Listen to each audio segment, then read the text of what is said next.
I'm in the wired-in generation. While I grew up as the internet was just forming, my entire life has been spent with the wonders of digital being thrown in my face, and then finally brought to life.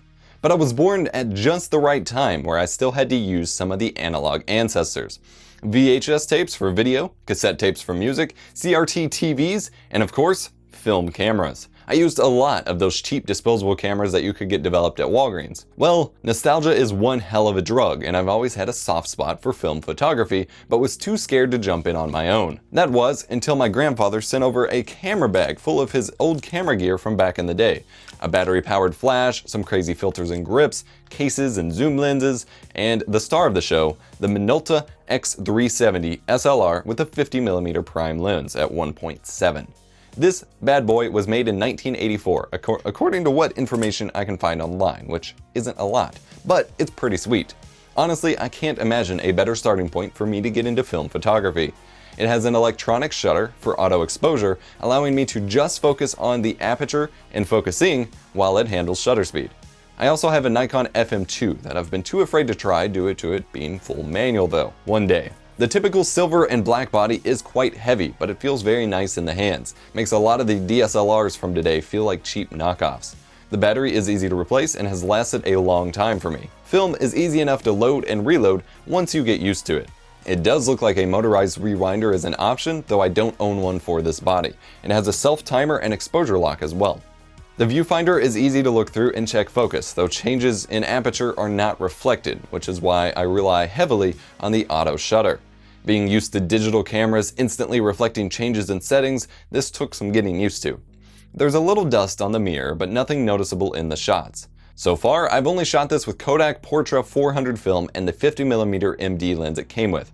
This lens is a beauty, sharp, easy to focus and adjust the aperture, and opens up to f1.7. I am in love with this lens, and I'm hoping to get a speed booster for it soon to see what it looks like opened up a stop at 4K on my Panasonic G7, but that's an adventure for another day. This is about the analog, not the digital. My shots are all developed by thedarkroom.com. They're not a sponsor or anything, they're just a site I found during my research, and I've been very satisfied with the results. I just mail my rolls off and wait for a few days, usually like 2 or 3, and they deliver up to 30 megapixel scans ready for me to download.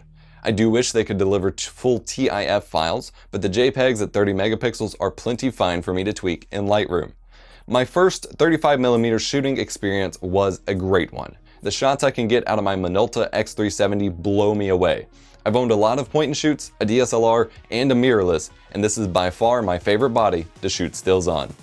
The shots all have this nice organic feeling to them, punchy contrast, and just the right amount of softness, in my opinion. With digital cameras, I feel like you can't achieve a soft feeling without things seeming out of focus. Where on film, you can still plainly see the subject background separation while still having a nice soft feel to the image. And of course, that magical grain. Never enough film grain. All of this is subjective, vague language, but I freaking love my shots from this. I will still shoot digital some, of course, but I look forward to every opportunity to put this camera to work and take great shots. For future experiences, I hope to do more shooting with the zoom lens in my grandfather's kit, try out some of the crazy filters and such that he had, as well as maybe pick up some cheap lots of expired film. One day, I will test out that Nikon FM2, but today is not that day. I hope you enjoyed this video. What was your first experience with film photography? Have you ever used the Minolta X-370? Let me know in the comments down below. Like this video if you liked it, get subscribed, and I will catch you in the next one. EposVox is a Patreon-supported production.